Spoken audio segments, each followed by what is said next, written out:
અંકલેશ્વરમાં ST bus વરસાદી પાણીમાં ફસાતા મુસાફરોના જીવ તાળવે ચોંટ્યા।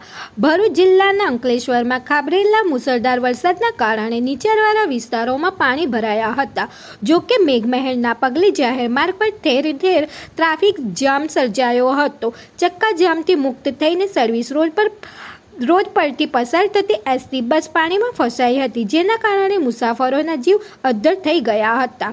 ભરૂચ જિલ્લામાં અવિરત મેઘમહેર યથાવત રહેવાના કારણે ઠેર ઠેર પાણી ભરાવાની ઘટના સામે આવી છે। ત્યારે વરસાદને પગલે 24 કલાકથી ટ્રાફિક જામની સ્થિતિ પણ સર્જાઈ છે। મુખ્ય માર્ગ પર પાણીને જમાવટ કરતા વાહનોની લાઈનો લાગી છે। ગુજરાત રાજ્ય પરિવહન નિગમની એસટી બસના ચાલકે ટ્રાફિકથી મુક્ત થવા અને પોતાના ડેસ્ટિનેશન સુધી સુનિશ્ચિત સમયમાં પહોંચવા માટે અંકલેશ્વરના પીરામણ ગામથી આમલાખાદી પાસેના માર્ગથી પસાર થઈ હતી। જો કે ત્યાં માર્ગમાં જ પાણીમાં બસ ફસાઈ ગઈ હતી।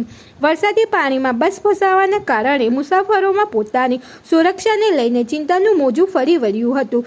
જો કે ભારે જહેમત બાદ વરસાદી પાણીમાં ફસાયેલી એસટી બસને જેસીબી મશીનની મદદથી બહાર કાઢવામાં આવી હતી। રિપોર્ટર કેતન મહેતા, ભરૂચ।